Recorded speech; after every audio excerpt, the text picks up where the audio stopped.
Welcome to the Austin Forum Upload, where we explore pervasive and emerging technologies and their influence and impact on society. In this series, we upload direct to you information, opinions, and insights from thought leaders, experts, and creatives from Austin and beyond. They'll share their perspectives through conversations, interviews, debates, discussion, and more. I'm Jay. I'm John. And I'm Huli, and we co-produce the upload for the Austin Forum on Technology and Society. Hello and welcome to the Austin Forum Upload. I'm co-producer John Lockman, and today I'm interviewing Patrick Curry.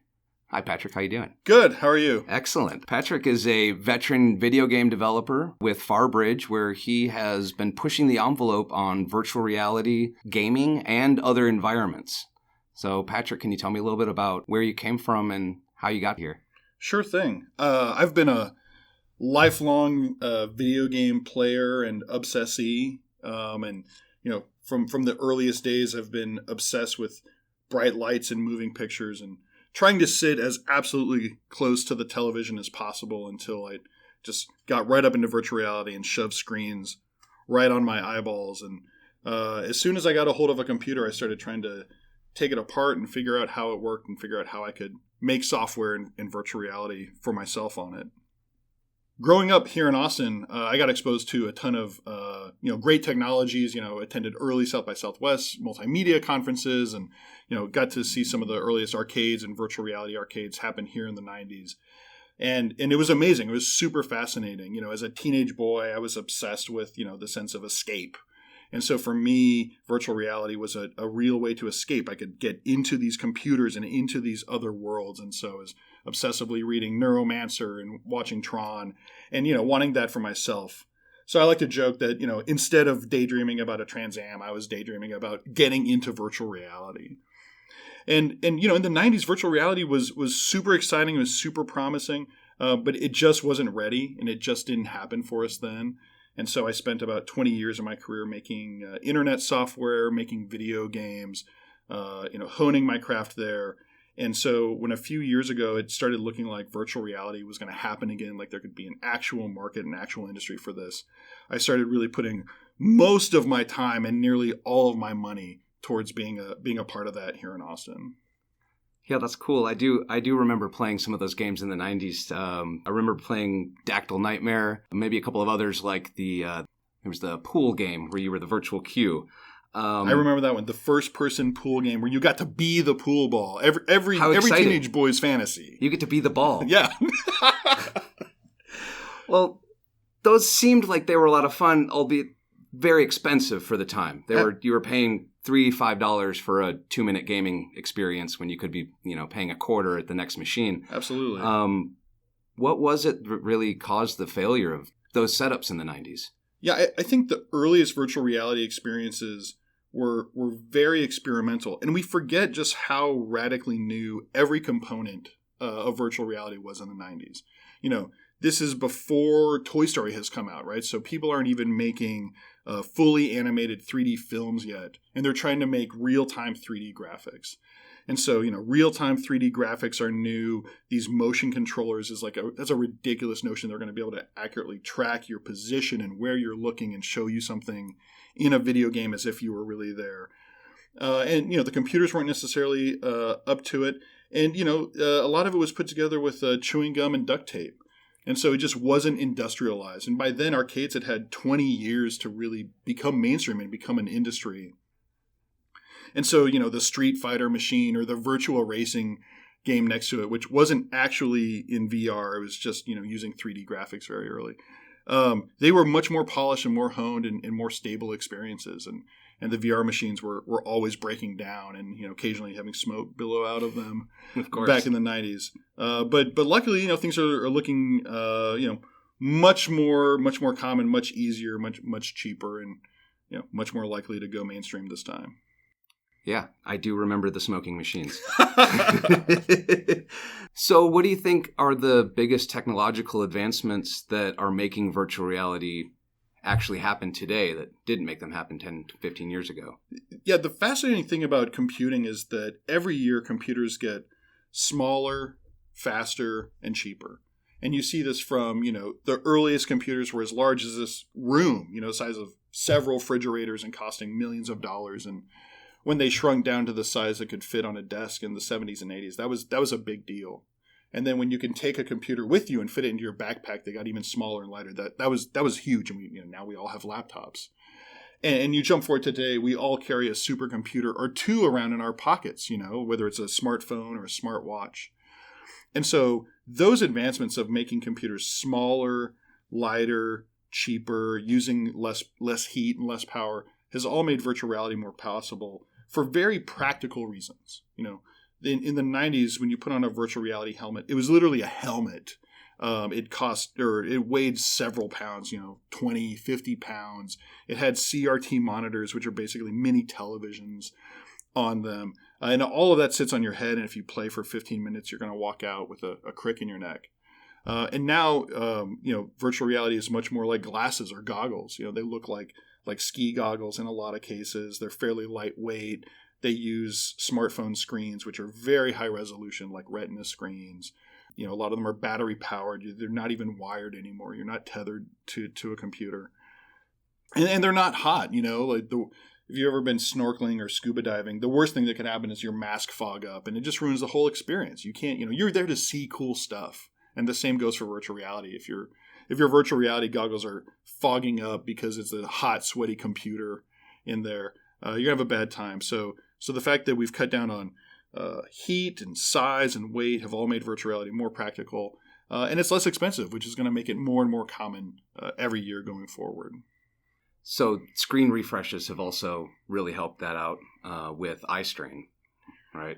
Absolutely, yes. Yeah. So I don't know what frame rate Dactyl Nightmare ran at, but it was probably somewhere in the 15 to 20 frames a second. And to give you a reference point, most films are at, 24 to 29 frames a second. Television runs around 30 frames a second. Your computer refresh rate is even much faster. And so that's how many times you're seeing a new picture in front of you. And it turns out that when you have a screen very close to your eyes, like in virtual reality, it has to be updating very quickly. Otherwise, you can have artifacts that either blow the immersion and make you feel like you're not really there, or worse, cause motion sickness. And so the target for a really believable virtual reality experience is 90 frames a second. That means the computer is drawing 90 different pictures based on what you're looking at and what you're doing every second. And that's an amazing feat. You just think about what the computer is doing to pull that off. And, I know how most of that works, and even I marvel at it.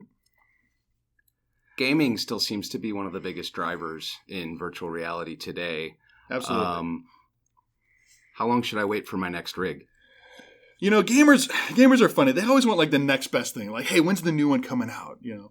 I don't want what's today. I want tomorrow. Exactly. The good news about VR is that we're still in an experimental phase. So there's new cool stuff coming out all the time. So my best advice is probably like find a friend who's a big gadget head and go over to their house and try out whatever VR they've bought recently.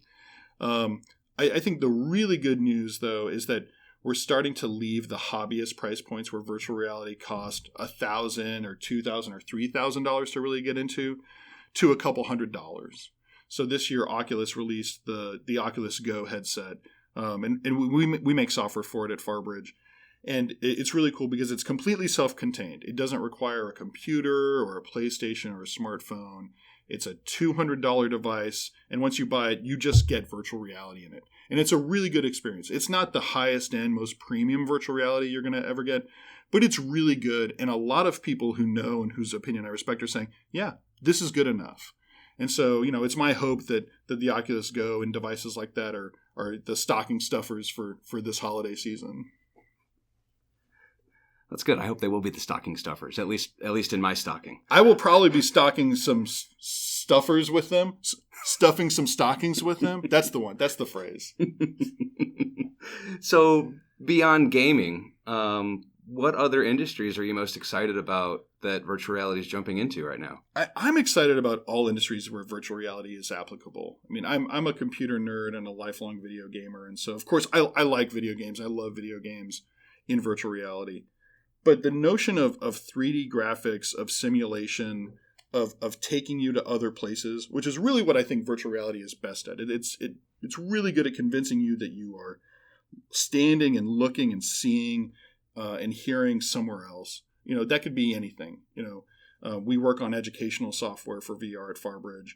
And so we've made apps that let you explore Mount Rushmore and, stand right next to the faces of the presidents that are carved in the rock. And, that's not like a normal part of the tour. And that's pretty cool for us that through virtual reality, we can take you somewhere that you can't really get easily. But it could just as easily be used for space exploration. Can we train the next generation of astronauts what it's like to explore the moon or explore Mars in a believable, realistic way?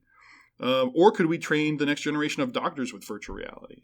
You think about the human body. It's absolutely a 3D form. And, using modern imaging technologies like CT scans and MRIs, could we let doctors do more accurate surgeries or just more accurate planning through a virtual reality that actually lets them see and interact with the body in ways that aren't practical in real life? Kind of like imagine a living X-ray in real time. That's pretty cool. That gets me pretty excited about virtual reality. That is cool. Definitely to see the medical aspect and how that can be implemented in a lot of different ways, from training all the way through. What other possibilities do you think you see there? Well, I'm not an MD. I'll let my sister talk to that one. But something that she told me about med school is that cadavers are actually very expensive. You think about people who donate their bodies to science. That's an important part of the learning process for new doctors. And so I imagine you could have a virtual cadaver that could be reused 1,000,000 times because it's just software. Yeah. And, you can perform a kidney transplant on a virtual body 1,000,000 times. Whereas when you're practicing on a cadaver, you can only do that once or twice. Right. So yeah, that's very exciting to me. And without sounding too, pie in the sky, I really think that there are new good uses and outcomes for virtual reality that we just don't know yet. We're still so early in this industry that, we're actively looking for uses, and we're looking for ways for this to be a good thing for society, for our city, for our communities. And that's exciting to me because it is also new. And even though I've been obsessed with it for 20 years, I feel like I still know relatively little about what all it will encompass and what all is possible. So there's a lot of hype right now with the recent release of Ernie Klein's Ready Player One. Yes. If you're a classic, maybe you're more interested in Snow Crash, but people are once again talking about, hey, this is really cool. These worlds that we can escape out of or into. Yeah. Maybe Second Life comes back. Who knows? Sure. When do you think we start living in the Oasis? Well, I think there's a lot of really cool things going on in virtual communities right now. There's probably a dozen groups that are really focused on creating interesting virtual reality places that you can go to interact with other people. So we have a project we call Farcade, and that's all about making virtual reality arcades where you can play video games with your friends, and definitely inspired by things like Dactyl Nightmare. Another group here in Austin is the Wave VR, and these are friends of ours, and they're working on making a concert venue. So instead of going to a dirty old warehouse on the east side to go to a rave, you're going to the Wave, and it's a concert venue, and your friends are there, and so you're not dancing and partying alone. You're actually hanging out and dancing and listening to music or even playing music with friends. And I think that those experiences are really the next wave of virtual reality, if you'll forgive the pun. Because while VR is super great at taking you to other places, those places get much more interesting and much cooler if there's other people there. Of course. If I can interact with you, if I can see an old friend, who lives across the country through virtual reality, that's going to make that experience that much more fun, that much more memorable. And also, you have the potential for, real, meaningful human interactions and connections. And so, maybe the next thing is going to be the virtual doctor's office, where instead of being in a waiting room for half an hour, I'm at home until my VR helmet beeps and I put it on, and then the doctor can see me and I can point to him and, where my arm is scraped up, and I can get a diagnosis and be on my way, all through the comfort of my own home. And things like that are very, very exciting to me. That is exciting. How do you think that VR is going to shape our future? Well, I don't know. I mean, like I said, I really hope we find great applications for good. There's tons of headlines about, nefarious uses of technology and spyware and better advertising. And, that's not my bag. That's not where I want to spend my time. I'm looking for the software and experiences that are going to inspire people, educate people, make them feel more connected. I think now more than ever, even with all the technology that we have and all the social media that we have, people are feeling lonelier than ever. And so if we can use this technology to connect them and get them more together, then that's a good thing. And for me, virtual reality has had that impact, not strictly through technology, but just in finding my fellow VR nerds. I had an amazing experience where I had played, someone had recreated a scene from The Matrix. So The Matrix, one of my most favorite action films, they had remade a scene from The Matrix in virtual reality. And of course, Matrix is sort of about virtual reality, so it was perfect. It was very meta, and I'd been playing it, and I had been showing it to all my friends, and I've been going to parties and showing it to people. I was really obsessed with it. And I was at another party, and after that, and I was telling a group of people, it's like, yeah, you guys have got to try this Matrix VR thing. And one of the guys who'd been standing there kind of quietly nodding goes, yeah, I made that. And since then, it's this guy, Eric Bale. He's here in Austin. He's an amazing artist and creative guy. And he had just made it in his spare time with a friend of his. And since then, we've become great friends. And so I've literally made new friends and really connected with people who have had a similar passion and obsession with virtual reality just through this great community that we have here in town. And, we're still very excited about it and working together to make it be a fun and hopefully good thing. That's great. That sounds like you've got a lot of plans for the future. Where do you want to see virtual reality go in the next 5 or 10 years? It is going to be a really interesting few years for virtual reality. Virtual reality and its cousin augmented reality are really on a collision course. And I don't mean that in a negative way. These technologies are just good at slightly different things. So if virtual reality is good at, you put on goggles and you go somewhere else, I think augmented reality, which is, usually thought of as, goggles or glasses that you can still see through them, but then you can see other things, digital imagery there. I think augmented reality or AR is good at bringing other things to you. So, virtual reality, I put on a headset, I can go to Mars. Well, augmented reality, I can put on goggles or hold up a phone and, now I have Pokemon running around in the world with me, like from Pokemon Go. And it's very similar sets of technologies. Some people want to start like an arm wrestle between VR and AR. And for me, I just think of it as it's one big industry. There's one big continuum of technologies. There's more than enough interesting problems for us all to solve. And so I think we could end up with glasses that can do both. And you could have glasses that you wear them most of the day, and every now and then they give you reminders about, your upcoming anniversary or, driving directions, very useful information. You could switch them into game mode, and then you have Pokemons or, Wreck-It Ralph running around with you in the real world. And then if you want to really go somewhere else, you flip down the visor, and then you're in Mars, or you're in a Buddhist temple doing a relaxation meditation before bed. And, I think that these smart glasses are fairly inevitable. We've had some false starts, like most technologies, Google Glass, probably the most famous. But I think they will happen. And I think instead of carrying, 2 iPhones and a smartwatch with me, I could end up just carrying around one pair of smart glasses that can do this whole spectrum of VR, AR, mixed reality, right. X reality, whatever you want to call it. Just next reality. Next reality, exactly. We'll call it next reality until we decide it's not next anymore, and it's just here. So I'm still very excited about that long-term merging of these industries, but I don't know how soon that's going to happen. So beyond medical type applications, there has to be a lot of extreme situation training things that could be possible with virtual reality. Have you worked with any of these sorts of situations yet? I agree. There's a ton of potential there. We're exploring different types of training, but some of the training applications for virtual reality that I think are most important is training where there's an element of danger, right? So you could imagine you need to train firefighters to be calm and relaxed in a scenario where they're fighting a fire and it's very dangerous. And you can give people these experiences that that look and sound real or realistic, and help them keep their cool. I think you could also explore de-escalation. We don't need our police officers to respond to every scenario by pulling their weapons.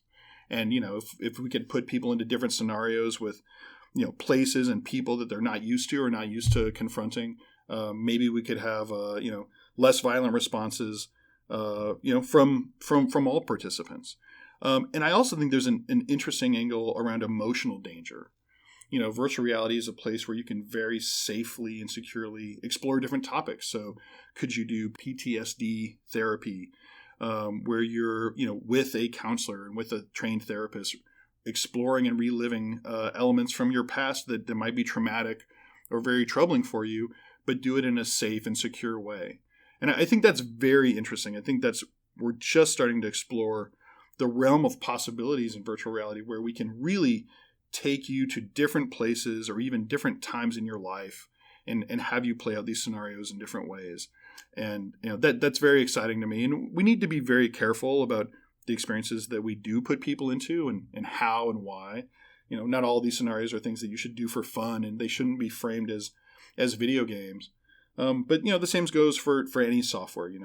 Software is a very powerful tool, and we want to use it in a responsible way. So a topic these days is screen time and how much time people are actually spending in front of screens. Sure. How do you approach that in a virtual reality world? Yeah, I think we need to take that definitely seriously. We need to be aware as parents and guardians of what content our kids are consuming and what the values are and what the messages are and ultimately what they're taking away from it, whether it's spending time in virtual reality or just spending time on YouTube and seeing all sorts of random content there. Virtual reality is fascinating, seeing kids play with it because they take to it so naturally. They've grown up with so much technology. For them, 3D graphics isn't a marvel. It's not this unique thing. They get it. They know how these things work. And so I find it fascinating to watch my kids and other kids play virtual reality. But also, we don't know. And I think that, we need to keep an eye on this, and we need studies and academic studies to see what's appropriate, where the lines are, what are the do's and don'ts for children and really any group, I think virtual reality could be amazing in nursing homes to let people escape, their day-to-day there and go to other wonderful, marvelous places and have adventures. But there could be medical ramifications for that too. And so I think we need to treat this like a new medium, treat it seriously, research the effects, and behave ethically and responsibly with this newfound power. So where's my holodeck? Actually, so it's funny you mentioned the holodeck because my friend Eric, who made the Matrix VR, with our other friend Tibetat, and I've gotten to know both of these guys. So Eric and I were in Los Angeles recently, and we went to The Void. And The Void is a chain of arcades that are opening that are really the closest thing we can get to a holodeck right now. And we went through an experience where we put on gear and we became stormtroopers in a Star Wars universe, and we went on a mission together, and we could see each other and interact with each other and interact with these places that felt very real. And it's one of the most powerful experiences I've had in virtual reality. And I've been trying out as much of it as I can absolutely get my hands on. And it's a very unique, very curated experience. You had to go to this building that was built out for it and use their custom hardware. So they have Disney Imagineers that have designed the building. Yes, yeah, absolutely. Yeah. So they're working with Disney and Imagineering on projects like this. And it's really fascinating. It's really promising. We're not going to have the holodeck in our home quite yet. But I'm literally telling everyone that I meet lately, okay, if you're in LA, you have to do that. Next time we're there, we're going to go. I want to take my friends. I want to take my coworkers. It was really cool. I came back with a bunch of swag. I'm a big fan. All right, Patrick Curry, thank you so much for coming onto the Austin Forum Upload. Do you have anything else you want to say before we end? Oh, well, thank you so much for having me. It's been super fun to talk about some of my favorite topics. If you want to learn more about virtual reality here in Austin, check out vraustin.org. That's our nonprofit group. We organize events, game jams, basically throw cool VR parties all the time here in town. And if you want to learn more about Farbridge and the software that we've made, you can visit us at farbridge.com. Thank you. Yeah, thanks. Thanks for listening to the Austin Forum Upload. You can listen to additional episodes and check out a schedule of our monthly in-person events at austinforum.org. The Upload is a production of the Austin Forum on Technology and Society, a nonprofit organization here in Austin, Texas.